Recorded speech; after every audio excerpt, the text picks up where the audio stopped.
continue arguing so I can... It's okay. No, I've got something for this. I've got something for this, right. Alright, are you doing a knife holder? Yeah, here's a hint about what we're doing this week. It's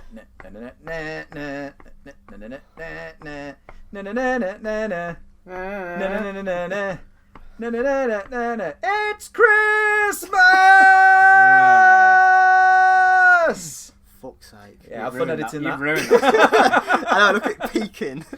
Yes, boys. Welcome to Gachapod, your sometime weekly, hopefully eventually we'll have a regular schedule, pop culture podcast from three bearded white men. In a comic book shop. In a comic book shop, talking pop culture. Every single episode we crank the Gacha machine crank handle and see what craps out the bottom of it. Is that going to become a thing? That's going to become the line every week? I think so. I need to work on it. I need to I need to streamline it. But I'm Drew, and I'm joined with my co-hosts Matt. Hello. And Dan. You're right. And we're going to get a little bit fucking festive. Oh, aye. That's right. Chestnuts roping. Chestnuts roasting. Hold on, let's take that again. Chestnuts roasting on an open fire. Fucking Christmas, boys. Ooh. Drew loves. Ooh. Oh my god, I can't even. Fucking hell. Shall we explain the format of today? Because it's a little bit different. Yeah, we're going to be a relaxed fit. We're gonna have a nice little fireside chat. Can we play some? Can we have some royalty-free Christmas music in the background? I'll Slap it in, have a Daniel. look. Yeah, little bit of a crackling fireplace. Yeah. You know, if you've got a mince pie and a little glass of sherry to enjoy while you're listening to this particular episode, you know, jump onto Pornhub and search for Christmas. There's quite a lot on there. There is. No. There is not that. So I've read in a magazine article. Yeah. So somebody told me once. This is baffling. Scientists say. Nothing gets me harder than the spirit of Christmas. They just start to crop up. They put a little Christmas hat on the P, don't they? Yeah. We're all adults. It's fine. It's fine. What is with millennials and stepbrother and stepsister porn? Because you go on Pornhub. I figured this out with on Reddit. Basically, it attracts two kinds of customer. So it's the ones that want the incest stories And ones that just want to watch fucking. Yeah. Okay, yeah, alright. Thanks for that. Right, Christmas, let's go. So that didn't take long as well, to be honest. No. To be fair, I mean, I'm almost always watching them with the volume down in the farthest, in the smallest room in the house. Yeah, but we got into incest in like 5 minutes, if that. Tis the season. And a Christmas episode. Tis the season to watch incest. Fa la la la la la la la. Yeah, I enjoy this particular time of year. I'm quite partial to the festive season. That's an understatement. It's the understatement of the year. I'm gonna part the kimono here a little bit. We're actually recording in November, the 19th. My tree went up 2 fucking weeks ago. Boys. Jesus, hey, Dan, it's an 8-footer. Oh. We're talking about the tree. Not the results of Pornhub. 5 inches, but it's thick. Is it like orange at the bottom and green at the top? Like a Christmas tree? Not anymore. I've got some cream to sort out. Absolutely love it, lads. But yes, we're going to have a bit of a chill conversation today, just about some of our favourite Christmas movies and Christmas memories. Yeah. I don't know. Maybe I think maybe next year we could just do a clip show. We've not got enough content for it just yet. But hey, guys, remember that time when it's a clip show? Just essentially we talked about Pornhub. Yeah, that's what it is. It's just there was dildos one week. What do we have on the last one? There's a fine line on Christmas porn though. Like, two young ladies perhaps wearing a Christmas hat each. Fine. Someone blowing Santa, I don't know that I'm down with. No. But I can see why blowing Santa's quite a fantasy, because it's like this mysterious bearded man that's suddenly come down your chimney and he's fucking coming down your chimney. Yeah, all right. That's what I mean. Jesus. Well, and there's 2 types of porno Santa, isn't there? There's porn actor who's got like good body, ridiculous biceps and one of those tribal band tattoos, and he's got like a Poundland beard on and a hat, and then just a massive wang. Present. Yeah, and then there's the Santa who couldn't get any work at the shopping centre, and so needed a quick buck at Christmas time, and actually does look like Santa with his with his little white balls and everything, and there he is CRB check, so he can't work with kids. Yeah. Okay, Christmas. But yeah, there you go. So I mean, you guys must be Christmas fans as well. I guess. Yeah, but of a more reasonable ilk. Yeah, not as crazy as you. I'm not wearing a different jumper each day. If I don't do that, I don't get through the cycle. I've got. Where do you keep them? Oh, they're in the attic. All right. Okay. But we legitimately have about 20 80-litre plastic tubs full of Christmas decorations and jumpers, and the entire house gets redecorated. You're and most of our wardrobe gets.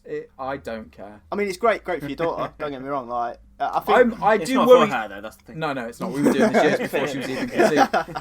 I do worry a little bit that I'm going to warp her sense of reality a little bit. Like, Christmas is 2 months long, Halloween's like a month and a half. Goofy's real and not a man in a costume, that kind of thing. Yeah. It's fine for the next couple of years, but I think she starts going to high school and these are the beliefs that she's still holding. She's getting in trouble every day. Yeah, people Christmas are like, jumper, not a uniform. Instead of people going, why are you forcing your child to be vegan? Why are you forcing your child to celebrate Christmas 2 months of the year? It's fine, fuck off, leave it alone.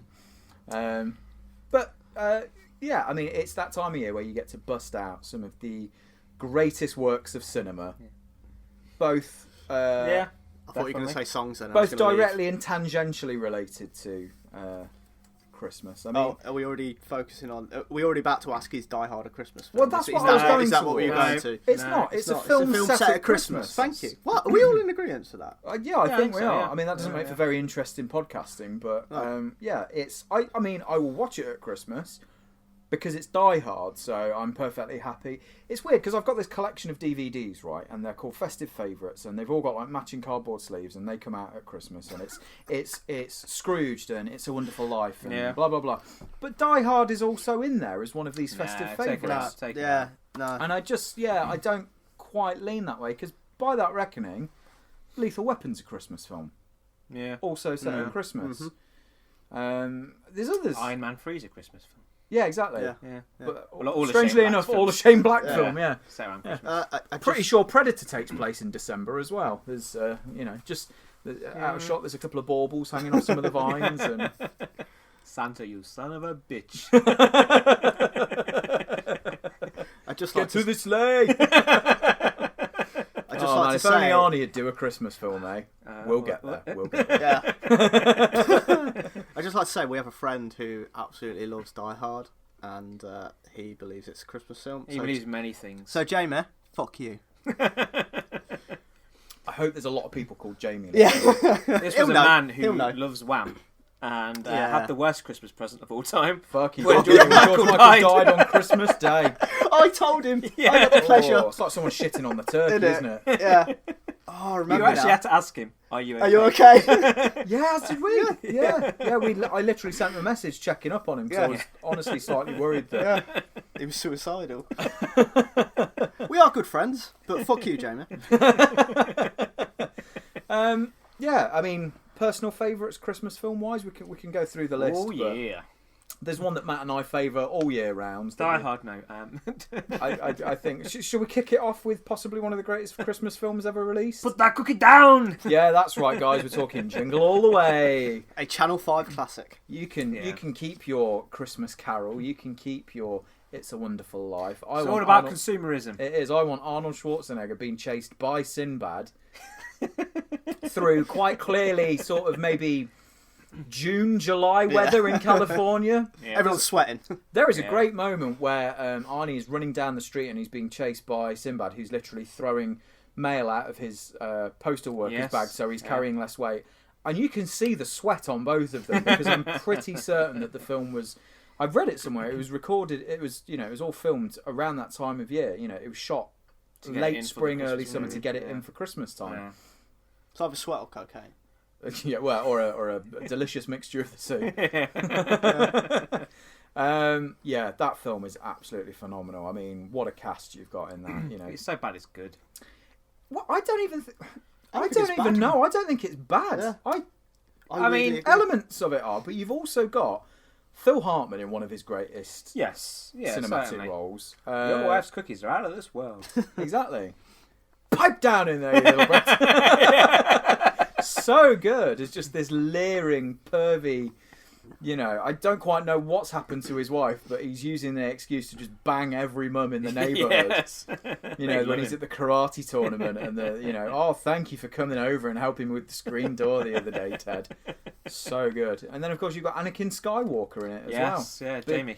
Years before he was bringing balance to the Force, he was desperate for a Turbo Man doll, and his father was so absent he couldn't recognise him in the Turbo Man costume, despite almost all of his face being in plain view, and him having a thick Austrian accent. It's one of my favourite films. I think that's where the point for me, like, it's not a great film because of that ending. Right. Because it's so ridiculously over the top, and it comes so left field, I think, as well. It does, because we're going to operate on the assumption that you guys have seen these films. Yes.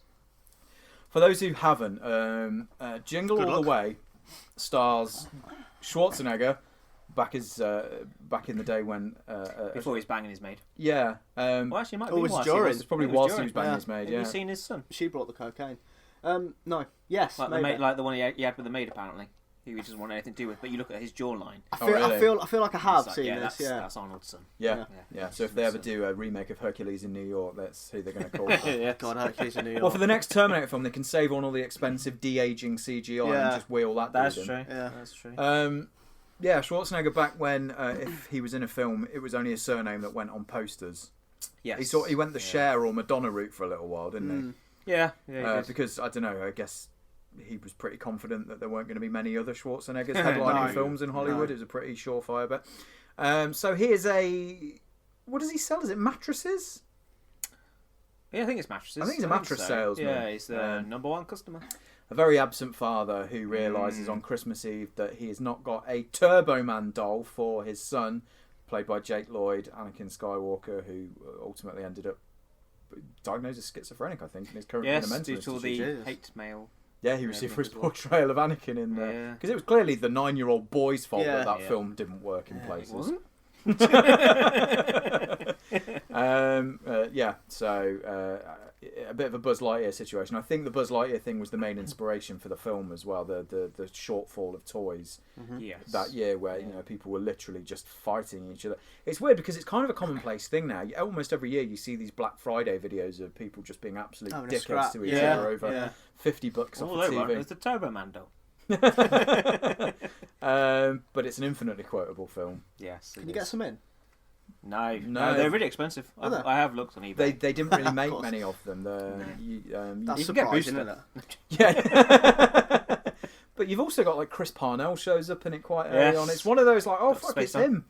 Yeah. There's a whole bunch of people in there that you kind of recognise from later on. But yes, the film ultimately climaxes with a Macy's Day style parade where Arnie gets into a Turbo Man costume.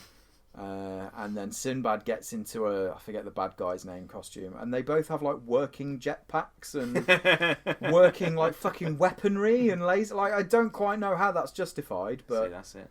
At one point for me. But then at one point you just fight a warehouse full of Santas, including The Big Show. The Big Show as a giant Santa, Vern Troyer as a midget Santa, and a Japanese ninja Santa complete with candy cane nunchucks. And if I've not sold you on this film by now, I don't think anything will. But an absolute corker, that movie, and one that gets put on. I don't think I've had a Christmas without watching it. No, much to my wife's chagrin. I think she allows me to watch it, but I don't think she actively enjoys it. But, hey ho, such is life. Yeah. But my God, that film was quite It's an experience. It sure is. I mean, I've not seen it for ages.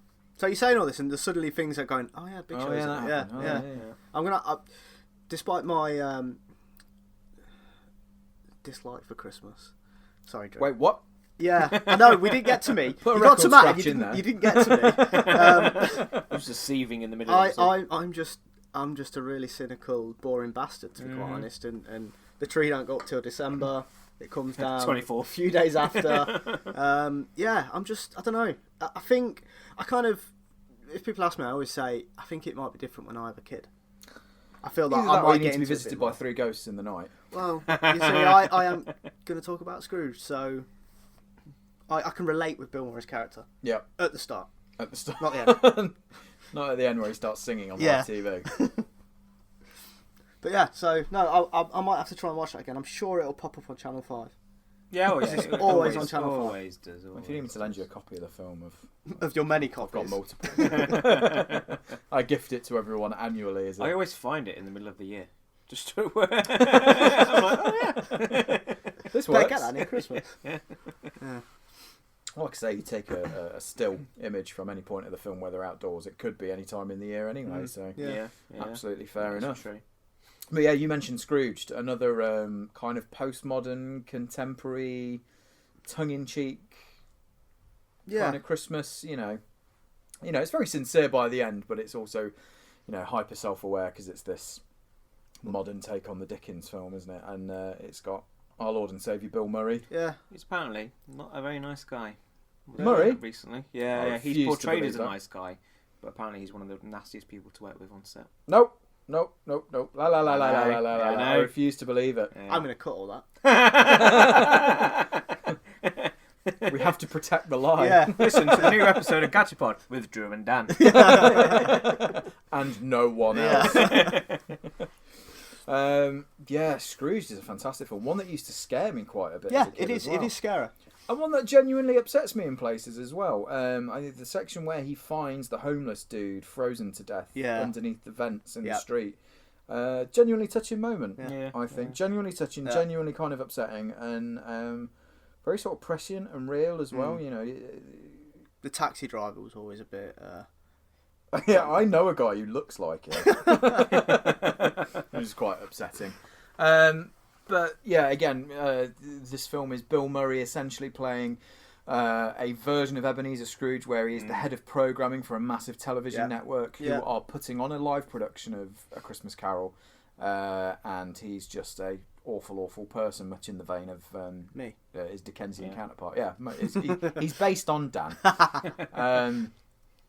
And yes, he's visited by 3 different spirits. The first one being Carol Kane, who just kicks him in the bollocks quite a bit and does weird Three Stooges routines with him, which is absolutely fantastic. And then the second one, who was the second ghost again? Can't remember. Right, cut this. Oh no, sorry, it's the taxi driver's the first one, right? The taxi driver's the ghost of Christmas Past because he takes him back to when Bill Murray's a little kid and his dad buys him like beef for Christmas. Yeah. And then Carol Kane's the ghost of Christmas Present. Sorry, I got that completely wrong. And then Death is like a Grim Reaper with a television for a head. Yeah. But yeah, great film. Really kind of feel good by the end of it, but really just one of Bill Murray's finest, I think. Yeah. And that's a man who's done a very solid body of work. Yeah. Despite him being an evil piece of shit, according to Matt. That's what I've heard. Apparently he's one of the worst people to work with on Ghostbusters.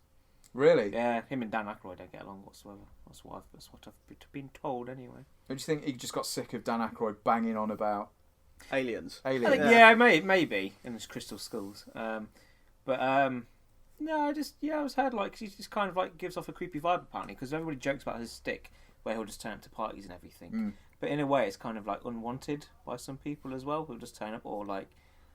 It's weird. Like honestly, Reddit it, like Google it, and like you may find out. You would be pissed off if like Bill Murray just turned up and started washing your fucking pots, wouldn't you? It's like I would have no issue with Bill Murray turning up to anything of mine, but that's because I was with the girlfriend if you want, just I won't watch. I'm not into that. Yeah, you could cook me by all means. It's fine. I'm just going to slap on Scrooge. Don't worry, I can use the bit where she photocopies her arse. Can you wear the Life Aquatic outfit while you're doing it? Little red hat. Yes, I would like that quite a lot. Yes, you would. Yeah. Remember that Halloween where you dressed up as him? I did. Nobody knew what you were. No, and that was a few Halloweens after I. Were you telling everyone you were a seaman?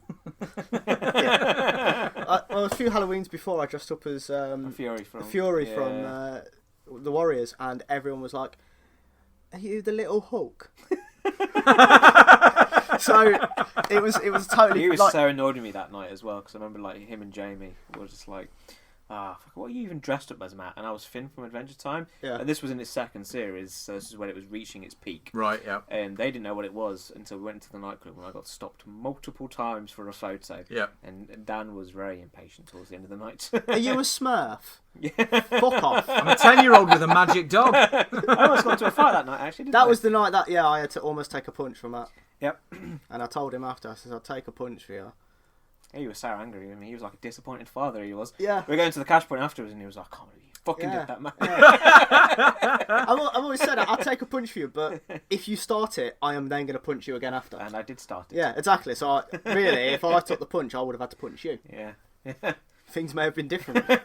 maybe. You're quite incorrigible when you're drunk, though, aren't you? He is, or at least you used to be. Yeah. I think my most divisive Halloween costume was when I dressed as Alan from The Hangover. I did it, Zach Galifianakis. So I literally had like a baby Bjorn with a doll in it with some sunglasses taped on. And I got reactions ranging from, mate, that is fucking brilliant. Can I have a photo? To nice one person coming up to me going, you look a fucking twat, you do. It's bizarre. Some people's reactions to costumes. Some people get really mad. Yeah. Like I had people genuinely angry that I was wearing a costume, and I didn't quite understand why. Like, you know, either you like it or you don't know it, and you're indifferent to it. Yeah. But yeah, to people coming up to me and just insulting me to my face was. I had it 2 years ago when I dressed up as HV3. And I told some guys. I told some guys. Yeah, it was. And I told some guys to go green, and they were like, "Fuck off." I was quite scared for my life. Yeah. Oh, no, I'm going to go home and put the safe costume on. Yeah. Just a shitty Dracula. Just plastic fucking fangs and bit of white makeup. Sexy Dracula, I think you'll find. It's, yes. With all the cleavage. Sexy cat. Yeah. When all else fails, sexy cat. Yeah. It's how I live my life. Happy Halloween, Sexy everyone. nurses. Or zombie nurses. That was always, I hated zombie nurses, yeah. I mean, I didn't go out for this Halloween, I was away, but how many Jokers were knocking about? Not many. Really? No, not many. Because in post 2008, it were fucking mental for Jokers. Well, the new Jokers don't go out, do they? They sit at home on 4chan and Reddit. So that's a fair point. They're dressed up. You just can't see them. Film's nothing like that. He doesn't spend much time on 4chan. No, it's 8chan now, isn't it? It is 8chan. Yeah, 4chan's too neutral. I think it's too. Yeah, it's not savage enough. There's not enough people shitting on things. Or showing off what's under their foreskin. So anyway, back on to Christmas. We never really deviated. I was talking about foreskin and shitting. And... Well, this is because we didn't do a Halloween episode, so we thought we might as well put it in at the Christmas one. We intended to do a Halloween episode, and then we shit the bed, didn't we? Yeah, we just kind of missed our slot. Couldn't get people Hence us recording this in November, knowing full well that we might not be able to. Oh well. Oh, Christmas rush, you guys in the comic book shop. I've got online shit to deal with. Yeah. I'll tell you an important piece of Christmas, not cinema, but Simpsons roasting on an open fire, which was the very first full-length episode of The Simpsons, the one where they get Santa's little helper. Oh yeah. And one of the few episodes from that first season that I think actually holds up as like entertaining and enjoyable. I think most of them do, to be honest. I think the first season really struggled to find its fate. I think Black Smithers was a tricky one. But I think a lot of the humour's weird, and they were kind of focusing on Bart as a central character rather than Homer and everything else. But that first episode, like obviously they'd had the weird like wobbly Tracy Ullman shorts before that. Yes, yeah. But this was I think a perfect encapsulation of what The Simpsons was and would go on to be, in that it had like some really funny moments, it had some really tragic moments, and some really touching and sweet moments, you know. Found the groove a little bit. It was the first episode as well, the first full 22-minute episode or whatever, and to have those hallmark moments of Homer trying to strangle Bart, but ultimately them bonding over going down to the Greyhound track and all of that sort of stuff.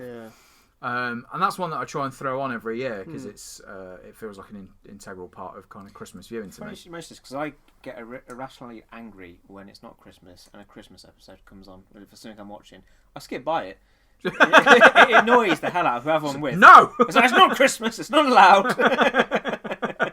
They should look at the calendar and pick seasonal episodes. Exactly.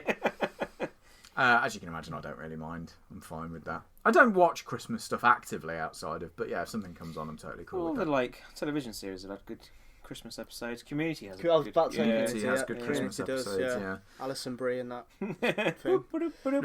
Sex. Yeah, it's strange how that's a standout moment for us three. Lovely. Plus 18 on the on Stitcher, is it? Of course. I think you've got explicit content on this. Don't worry. I fucking hope so. We're going to get some strongly worded emails if not. I downloaded this for my 6-year-old. Sitting in the back of the car on the way to the soft play with his iPad. And he asked me for an Ultraman dildo. That's a callback to our Ultraman episode. Yeah. Episode 2? Yes. Episode, yeah. I'm trying to think what other TV shows had those, like...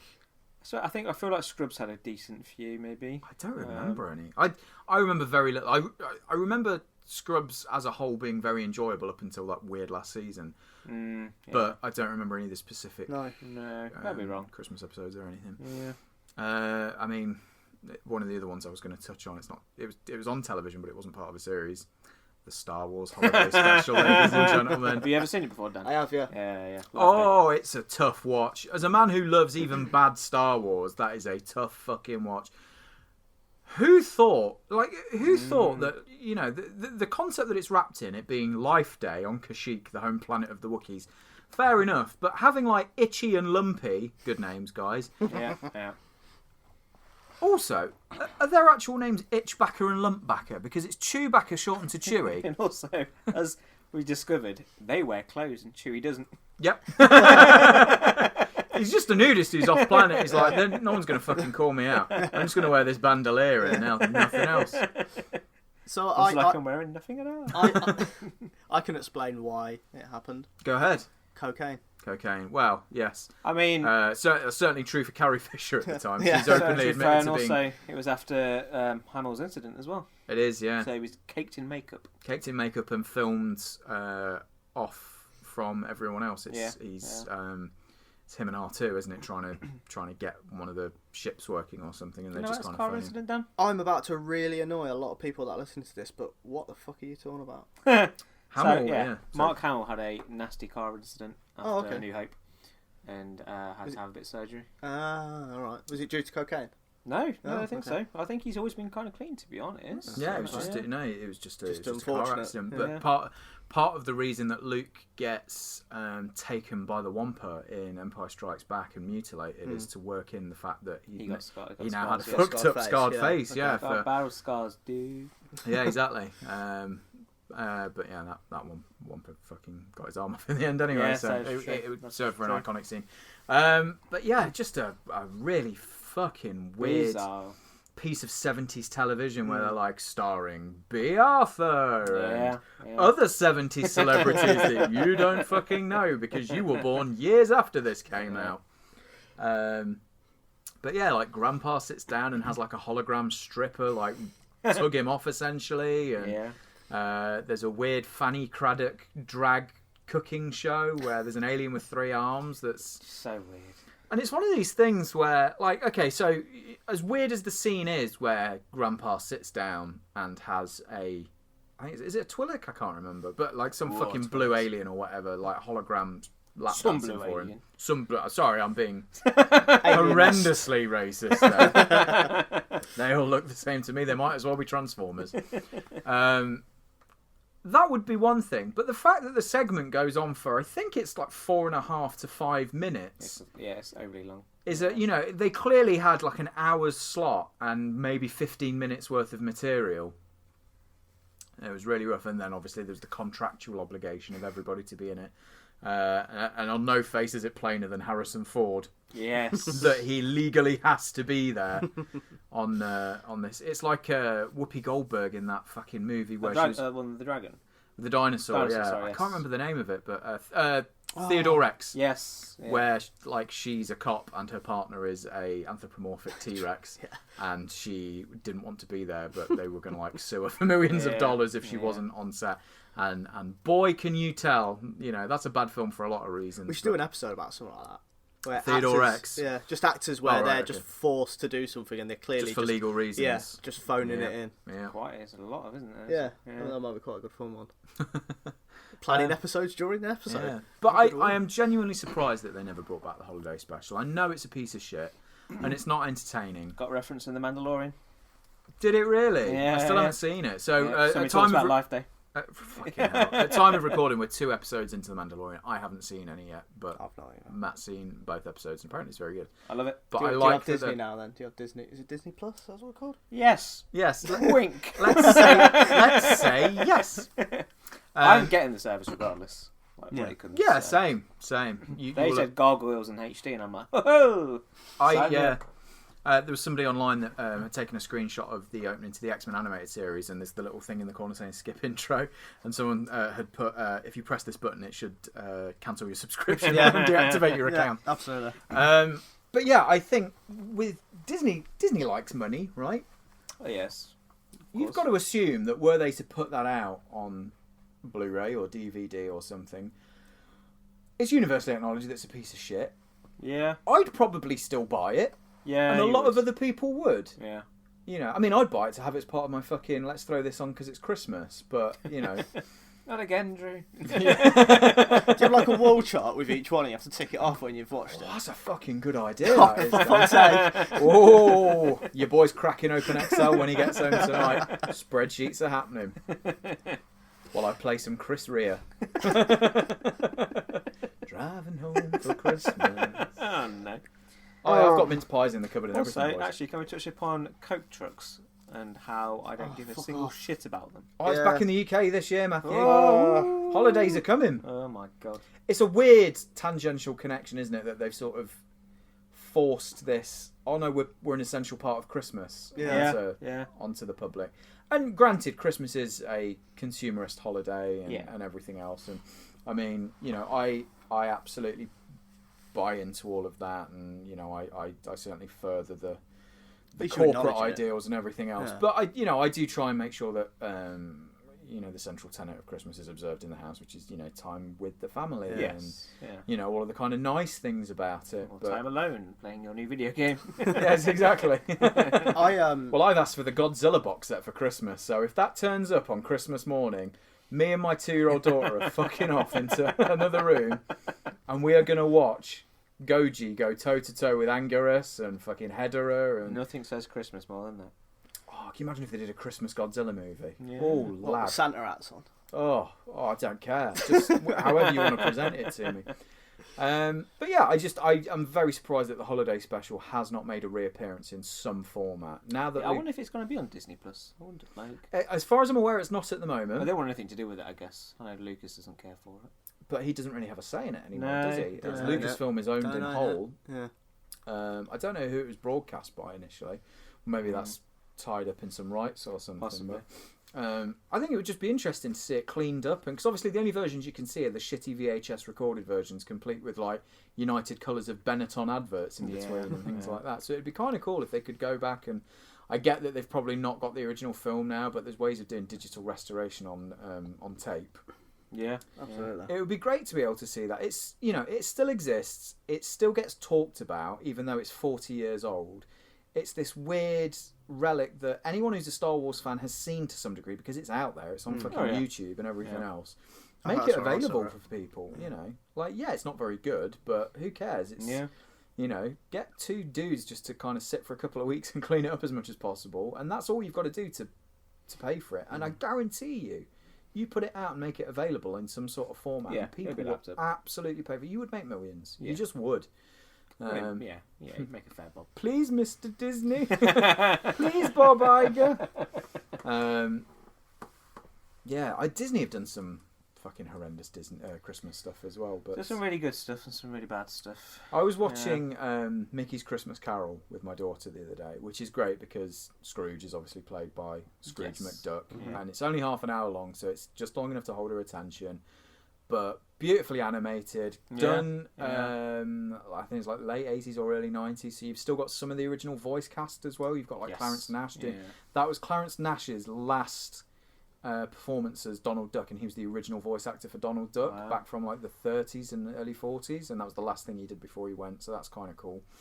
But it's beautiful. I would happily watch like a full-on hour-and-a-half version of that, but it's just kind of succinct enough that. It really works well, and the animation is absolutely gorgeous on it. Yeah, it was always a staple for me on Christmas Day. At that point, they've got the CAPS colouring system, which is the all-digital colouring system that they introduced in, I want to say it was 89 or something like that, but they're still hand-drawing everything, so it's still got that really kind of fluid, hand-drawn Disney animated style, and, as a fucking Disney and animation nerd, it's just really, really nice to watch. We've also been watching the Santa Paws films. Now, I love Christmas. The fuck is that? I love dogs. Can't say I'm a huge fan of the Santa Paws franchise because there have been sequels. A couple of. It's basically there's some puppies who live at the North Pole who have to try and save Christmas. But there's sentient puppies, aren't they? They speak. Sentient, yeah, they speak. Yeah, okay. All right. I was going to say that's just a bit boring, just watching a load of dogs just running at shit. Like. That's what I remember watching the original Homeward Bound. Have you ever seen the original one from the 60s or the 70s? I've never seen the original one. No, there's no talking Michael J. Fox dog in that one. It's just two dogs and a cat running through the woods. Hour and a half. Cheers, boys. I love Michael J. Fox. Yeah, have you seen him in Curb? Yeah. So good. Yeah, so good. Just, absolutely acknowledging and playing on the fact that he's got this issue. Yeah. But yeah, and using it as the excuse at the end as well. Yeah. So good. That Curb might be its own episode of the podcast at some point because that is a fantastic show. Yeah. But yeah, I mean, Disney are ultimately responsible for another one of my favourite Christmas films, The Muppets Christmas Carol. Oh, so good. Yeah, everyone knows Muppets. Probably my favourite Muppets film. Yeah, easily. I think one of my favourite Christmas films. I think it's one of those ones where Michael Caine had agreed to do it because of his grandkids or his kids at the time, but he throws himself into the role really, really well to the point that he even sings a number at the end. Raoul Julia's it. That's what he does. You what? Raoul Julia's it. That's what he does. He does. Yeah, he really leans into it. He goes full on M. Bison. Yeah. And I think it must be tricky when you're an actor with a kind of classical background, and he's famous for some quite kind of not hardcore films necessarily, but certainly more kind of adult fare. The Italian Job. And, it's quite typecast. Yeah, I think so, and to kind of go into what has ultimately go on to be like a Christmas classic, where I think a lot of people, that's the movie that they would know him from. Yeah, certainly. Either that or Austin Powers' dad in Goldmember.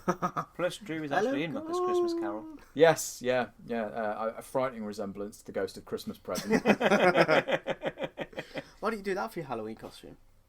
It's Halloween, you ding dog. But that's. Don't matter, does it? Yeah, I mean, he could, he could fit it in between his jumpers, I guess. With a joyful prayer and a thankful heart. I just need to wear a dressing gown and some leaves in my hair. Basically, what I look like when I forget to put the bins out on a Thursday morning. I'm running down my driveway. Oh, yours on Thursday, mine's on Wednesday. Balls swinging in the wind. Yeah. There's a thought for you. Start a conversation. We live on a hill. We get quite high winds. That movie is just so perfectly made, and it was Brian Henson's first feature direction. I did not know. So Jim Henson had passed a couple of years before. I think he was alive for the beginning of the development, and I'm pretty sure he passed away whilst they were developing the movie. So Brian had to take over on direction duties and also voicing Kermit. And the other Henson voiced characters, and it's Did it introduce Rizzo, or was that another film? No, I think Rizzo was part of the Muppet Show. Oh yeah. But having Gonzo basically play the part of Charles Dickens and all of that, and Sam the Eagle as his old teacher and all of that stuff. So good, so good. What I didn't like was, I don't know if you guys ever owned it on VHS or watched it as kids. There is a song that has been cut from that film. Yes. What was it again? It's called "The Love Has Gone." So basically, so Michael Caine sings most of. Or... the younger version of Michael Caine. So when the Ghost of Christmas Past goes to Fozziwig's party, and that's where like the young Scrooge meets Annabelle or whatever her name is, his fiancée who eventually leaves him. And they go to this pond and they have this song where Annabelle's like, "Look, you're a fucking dick, and all you care about is your cash, so I'm leaving." And it's really sad and it's really touching, and it's a slow, quiet, reflective moment in the film, which is otherwise quite a fast-paced, upbeat children's movie.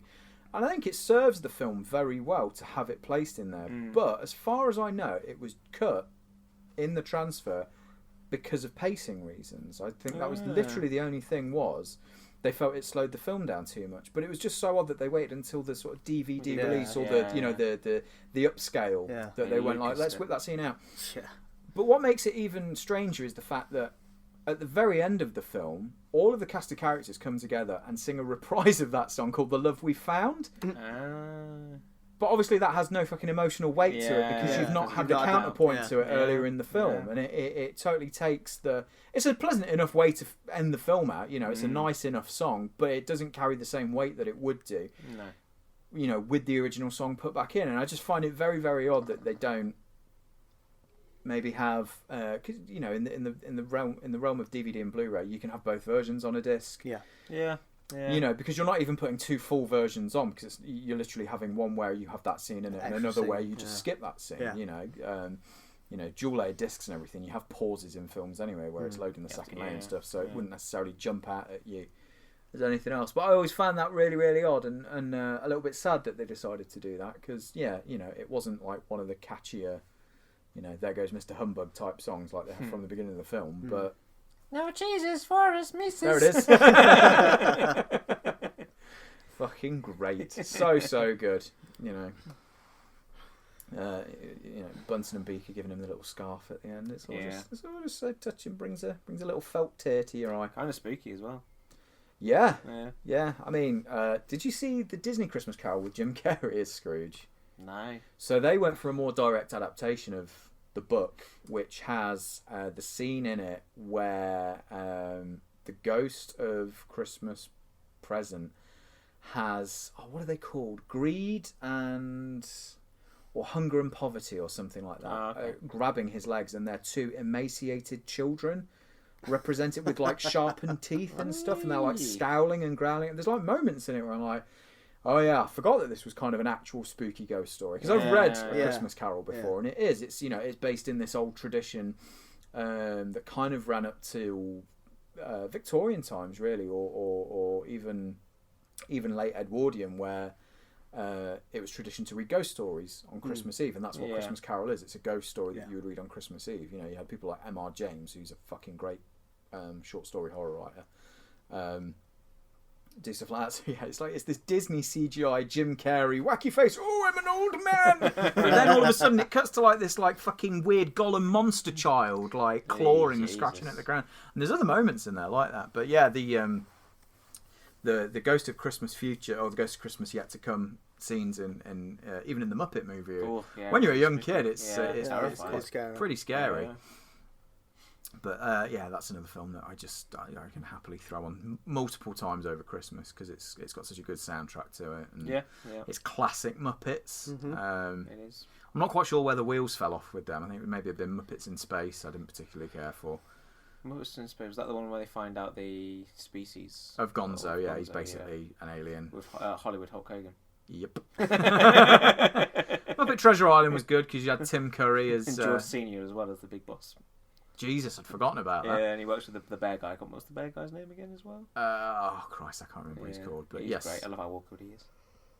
Do you mean Fozzie? Sorry. No, it's not Fozzie. The big, like the really big one in the suit. The band. I know who you mean. I can't. Jesus. I'm thinking of Sweetums, but I think that's the big dude from the Looney Tunes cartoons. I can't think of his name. Anyway, moving on. They did a few other Muppet Christmas movies, like Muppet's Letter to Santa, starring Whoopi Goldberg, to bring it back. I never saw that again. That's a movie made on a considerably smaller budget. She's made some shit films. She took that Colour Purple money and just kind of I'll fucking do whatever now, I guess. Don't blame her. Sister Act 2 back in the habit. And sure, I'll get some angry messages for that one. I'm just trying to think of other really kind of impactful Christmas movies. Really. Those have always been the big ones for me, to be honest. I don't care about a lot of the old timey ones. I really like It's a Wonderful Life. Yeah. I can't get Vicky to sit through it because it's in black and white. But this is a woman who I showed Jaws to for the first time like 2 years ago, and she said it was boring, and I'm just like, it's fucking Jaws, mate. Yeah. But there we go. I really like It's a Wonderful Life. I think it holds up as a story. I think James Stewart and Donna Reed's acting's really good, and I don't know, maybe it's just because I saw it a lot as a kid and it's got that kind of nostalgia vibe to it, but it's kind of quintessential Christmas for me. National Lampoon's Christmas Vacation. What a movie. Randy Quaid's finest work, I think. Absolutely. I think that probably about wraps it up for Christmas films. What about any other Christmas not Christmas songs because they're banned. Any other Christmas media in terms of like comic books or anything like that? Is there anything themed? There's Klaus, but I can't think of much else. Nobody cares about Klaus apart from Morrison. And, it's been made into a series though, isn't it? Oh, is it? Yeah, yeah. I think it's an Adult Swim show. Oh, okay. I think it might be a Netflix show. I don't know. It's some sort of niche, late night provider of kind of more adult cartoons. Yeah. But yeah, Grant Morrison did a series called Klaus, which Gremlins? is like, holy shit! How are we not talking about Gremlins? Yeah. Fucking hell! I mean, the new batch isn't set at Christmas, which is a shame. No. But what a pair of films they are. Yeah, again, they're films that I can just throw on at absolutely any time. Yes. Is Gremlins a Christmas film? I feel like that one somehow is. I feel it's definitely. You've got Gremlins singing Christmas carols. It's more Christmas centric, isn't it? It's directly related rather than tangentially related. Yeah. But yeah, great film. Dick Miller, absolutely fantastic turn. The B movie legend. Phoebe Cates stirring strange sensations in an adolescent Drew. Oh man, I had a thing for her. The thing is, I didn't find out about Fast Times at Ridgemont High until I was well into my 20s, and I'm like, where was this? Where was this when I was 13? Yeah, an absolutely brilliant film that I think totally holds up, and I'd be interested to see if they did a Gremlins 3. I'd say Batman Returns is more of a Christmas film than Die Hard is. Yeah, I suppose so. Again, there's sort of direct Christmas elements in that, and a lot of Christopher Walken turning on the Christmas lights in Gotham, and there's a lot of just gifts and Christmas imagery. Yes, there's a lot of gifts. Yeah. God, I hadn't thought of Batman. I'd love to see Batman Catwoman as a gift. About with a fucking thing. Yeah, you're absolutely right. Yeah. Michelle Pfeiffer. Yes. Yeah, okay. Yes. Meow. I get my Batman so confused. The second best on-screen Catwoman. Who? Halle Berry, of course. Jesus, what? Let's stop. Let's go home. Okay, now. Man, if they'd have made when you consider the correlation between bad movies and good video games, if they'd made a video game of that Catwoman movie, it would have been a fucking corker. I think they did. Did they? Yeah, but it was terrible. Oh, was it? Yeah. Can you verify that on your phone as to whether there was a... Right, you two talk. Continue talking about Christmas tree. A Catwoman video game. Is there any Christmas songs you hate? Huh. All of them. What? Yeah, do you know what? Fucking Nativity.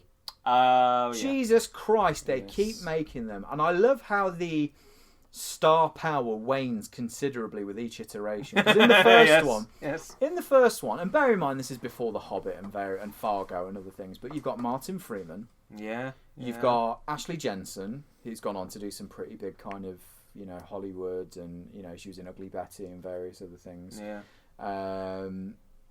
And you've got other very recognisable names. I mean, a lot of television staples in there. People I don't particularly care for, but Ricky Tomlinson's in there. Alan Carr's in there. You've got what the fuck is her name? Pam Ferris as the school teacher, as the headmistress. Yeah. And so you got Trunchbull from Matilda as the head teacher, which So yeah, and it's not a very good film. It was done in Coventry, which tells you what you need to know. Yeah. I was going to say sorry, Coventry listeners, but nah, but you know where you live. Have they got electricity over there? It's not recovered from the war. They've got an old cathedral. Yeah, that's not recovered from the war either. It's literally not got a roof on it. Yeah. So they were like, oh yeah, cool, this was a big surprise hit. Let's do a sequel. Let's do many more. So they made Nativity 2, Danger in the Manger, starring David Tennant, who just finished his run on Doctor Who. You've also got Joanna Page in it. So you've gone from future Hollywood stars to ex-Gavin and Stacey and ex-Doctor Who. Oof. It's funny how Doctor Who's became like a staple of Christmas now as well. But you can't have a Christmas without Doctor Who Christmas special. Yeah. But was that back in the past in the sort of earlier Doctor Who's as well? Did they have Christmas specials? I think it was only popularised. I think it was just with the reboot. I think it was from of the Christopher Eccleston series forward. Please feel free to not write in and let us know if we're wrong. Yeah, sod off. As far as I'm aware, because I don't really remember any of the old... I watched some of the Sylvester McCoy stuff when I was very, very little, when it was still on TV, but I don't remember. So yeah, there was a considerable drop in quality there. However, it made enough money that they went, do you know what? Let's make another one. The following Christmas... They literally come out theatrically. I don't think it's anything to do with... That's how little I know about that shit. Yeah. They do. Yeah. So Nativity 3, Dude, Where's My Donkey, starring Martin Clunes, hit the cinema. Marty fucking clue. Oh boy. Now, I'm not proud of this, but I've seen all of these. It's on his list, like. Yeah. It's like, I'm not looking forward to tomorrow. We've got Dude, Where's My Donkey? 3's a tough one. 3's a bit of a self-flagellation. They all sound masochistic. pretty fucking tough. Yeah. The first one is bearable. The first one is a poor film, but it is bearable. If you compare it to 2 and 3, it's a fucking Citizen Kane of Christmas movies. After 3, they made a West End musical called Nativity Rocks. Oh yeah, I saw trailers for that. Yeah. Nativity Rocks was so successful in the theatres that they've now done a film version of the Nativity Rocks musical. Yeah. At this point, even Adam Wooten, who plays Mr. Poppy, the developmentally challenged character that runs through the first 3 films, even he's seen the fucking iceberg. He's jumped ship. He's clearly got better things to do than 6 weeks of filming in Coventry every year. Fucking Coventry, man, that's ridiculous. I mean, as far as I know, this is just a tradition that's going to continue. The woman who writes and directs these, Debbie Issett, must be absolutely fucking cackling with laughter at night that she's tricked yet another fucking group of film executives into funding these absolute fucking. She just walked in with nativity script and just wrote 2 on it. No changes to the script. Yeah, like Cameron's pitch for Aliens. Yeah. There's a fucking chalkboard behind him with nativity written on it. She puts the number 2 on there, and then brings in this group of school children who aren't they hilarious because they can't sing or dance. I just do not get how these movies keep getting made. It legitimately sounds like my version of hell. Yeah, it's I think your version of hell is Love Actually. Oh, fuck that shit. Love Actually is a film where I go, ugh, I don't want to watch that. But if it's on, you sit and watch it. Yeah, I don't know why. I think it's because it's all the other storylines. Yeah, to be honest, I've seen. No one cares about Rick Grimes falling in love with Elizabeth Swann. Everyone else is bothered about fucking Alan Rickman cheating on Emma Thompson, the piece of shit. May he rest in peace. Yeah. Oh, I get angry for her when I watch that. Fucking Joni Mitchell CD. That realisation as well. It is heartbreaking. And I unironically enjoy that movie. I do. I think I'm like you. I don't elect to put it on, but it always comes on and I'm like, do you know what? Yeah. It just looks. It's got really... Rickman in it. It's got Neeson in it. Yeah, I like Rickman. Dan's favourite Hugh Grant. It just looks really Toro. Just everything about it just makes me think Toro. Yeah, I think he's playing a left prime minister rather than a conservative prime minister. It's got Martine McCutcheon in it. Oh yeah. I don't know what she's doing now. Is it Curtis? Director. Richard Curtis. Richard Curtis. Yeah, Richard Curtis. Andrew, what's his face from Walking Dead? Andrew Rick Grimes. Andrew Lincoln. Lincoln, that's the one. Yeah. Well, he'd done Teachers at that point. I've been Teachers, stalking you for years. All these placards. It's when she finds that fucking creepy ass video cassette. So weird. Where he's been the videographer for the wedding, and all he's done is creepy close-ups of her strange false smile. Keira Knightley, wasn't it, with her teeth? Right? Yeah, well, this is it. So it's just weird close-ups of her doing that odd forced grin that she does. Yeah. I'm like, so he's editing this. Presumably, it's his intention at some point to show it to them. Editing it with one hand. Oh yeah, he's absolutely masturbating while editing. But does he think he's going to be able to show this to his best friend and his new wife, and they're not going to fucking click that he's got some sort of unhealthy obsession with her? Very, very That was odd. one of the worst storylines in Love Actually, I think. Yeah, I preferred Liam Neeson and his dead wife over that one. No, it was Liam Neeson had a dead wife. Yeah. Colin, yeah, it was. Yeah. Colin Firth had a cheating wife. Yes. Yeah. Oh, do you know what, Dan? Give it a chance, mate. It's a beautiful story. First travelled all the way to, was it Mexico? I think it's just Spain. Oh, was it just Spain? Okay. Oh, no, Italy. I think it was Italy. Oh, it might have been Italy. Yeah. Doesn't know who she is. Can't speak her language. Doesn't know where she lives. I'll find her. Yeah. Right, so Catwoman is an action-adventure tie-in video game based on the 2004 film with the same name. Oh, what platforms? PlayStation 2, I'd imagine. GameCube. I've seen a film for GameCube here. Port it to Switch, Nintendo. What are you doing? GameSpot gave it 6.3 out of 10. And Metacritic gave it 46%. But then again, GameSpot gave Pokemon 9. And it was made by EA. Oh, well, they do nothing but good work. I'm telling you guys, on that graph of inverse proportion of quality based on the decency of the movie, it's bound to be a fucking classic. I think we need to track it down in some format. PS2, and more Xbox Christmas games. One.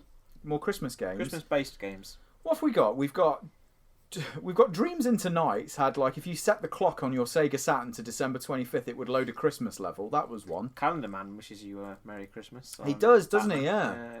Are there any other Christmas-centric games? There are games that they have that little kind of.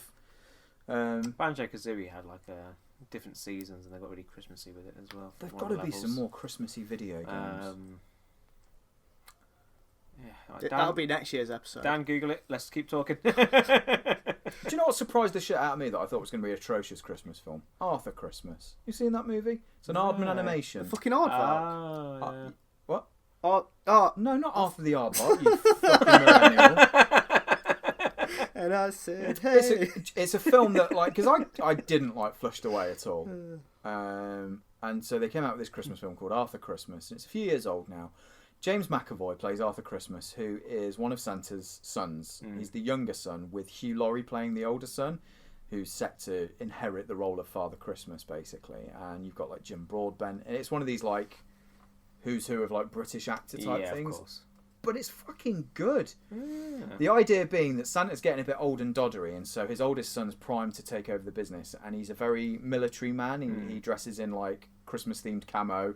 He's got a little Christmas-shaped goatee beard, Christmas tree-shaped goatee beard, but he wants to like futurize everything and like use tech to ensure that however, Christmas night, Santa forgets one toy. All right, and Arthur, whose job it is to reply to all the letters children have sent to Santa, decides he's going to take his great-granddad, the old Santa, who's voiced by Bill Nighy, and is like completely senile. They're going to go out in the old sleigh and try and deliver this last. And it sounds fucking like. Is it traditional? Or is it 3D, that one? It's 3D animation, and that's you got would no soul then. Yeah, exactly. They're all fucking dead-eyed. You would be surprised by how much you enjoy it. It was one of those ones I went into. I'd sort of rinsed all the other Christmas films, and I think it's on Netflix or something. However, we've not touched upon the Tim Allen Christmas films. Do we have to? Film where Santa sexually harasses people. Yeah. Makes racist comments. I rewatched the first Santa Claus. There's a one with a string of piss poor sequels as well. Yeah. But I rewatched the first Santa Claus last week, I think it was. Oh, you don't like Elf, do you? Do you like Elf? I have come around on Elf. Yeah. I've come around on it in spite of Will Ferrell shouting his version of comedy at me.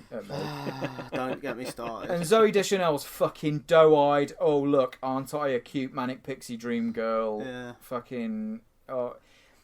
Yeah, I'm not going to get into that. But yeah, despite that, and I didn't like it for a number of years purely because I had this thing against Will Ferrell, and I don't care for his. I still have that thing. I feel like Buddy the Elf is the one role that merits that type of acting. Yes. Because he is a loud, like fish out enthusiastic. Of water. Yeah, I've come around on that movie. It's a sequel to Misery as well, so. So yeah, you don't see James Caan walk anywhere. No, exactly. He's always sat behind a desk. Just from books to cards.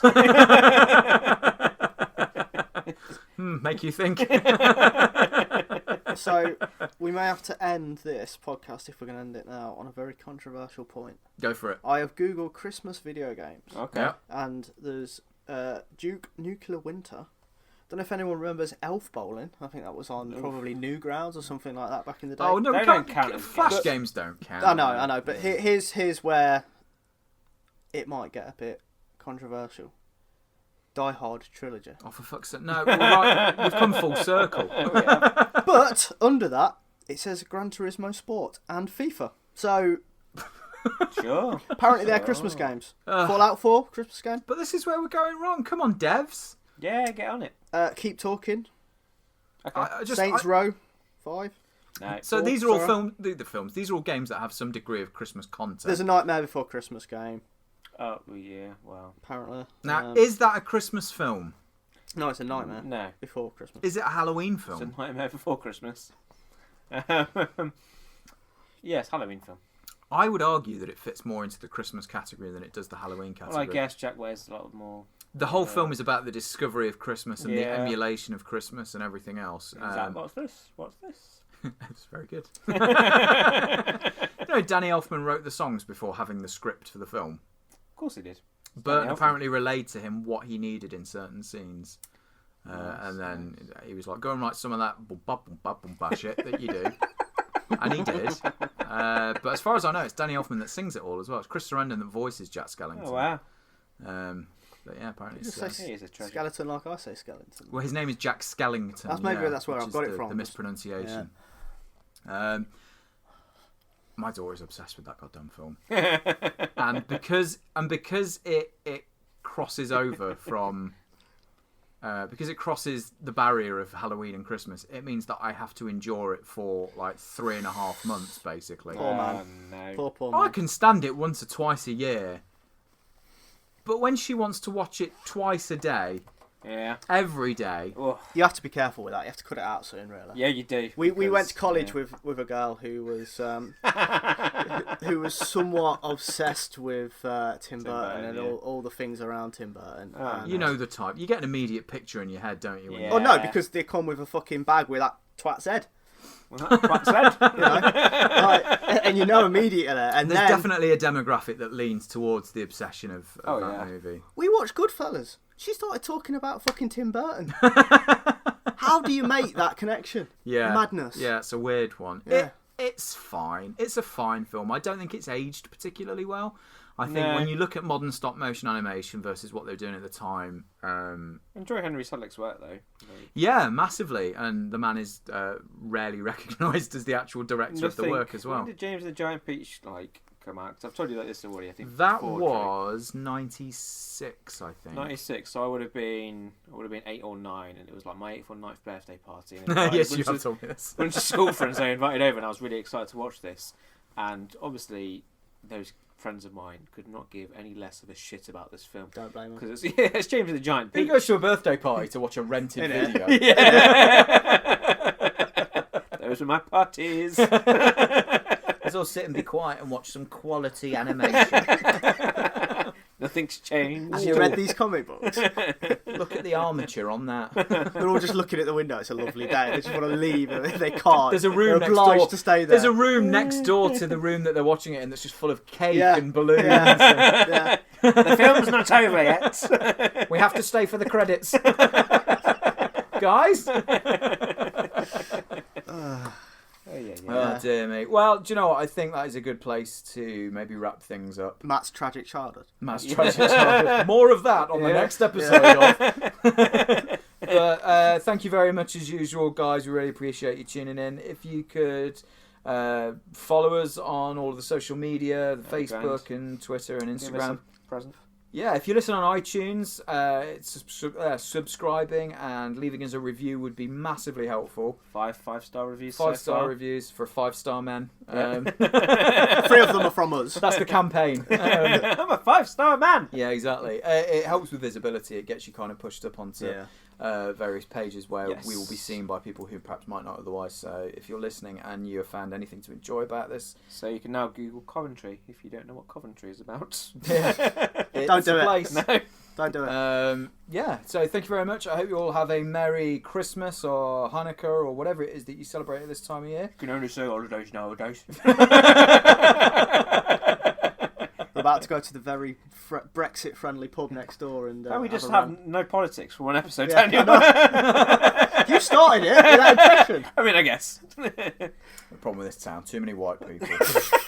They're just ruining it. Whinging, making up lies. So many white people with beards.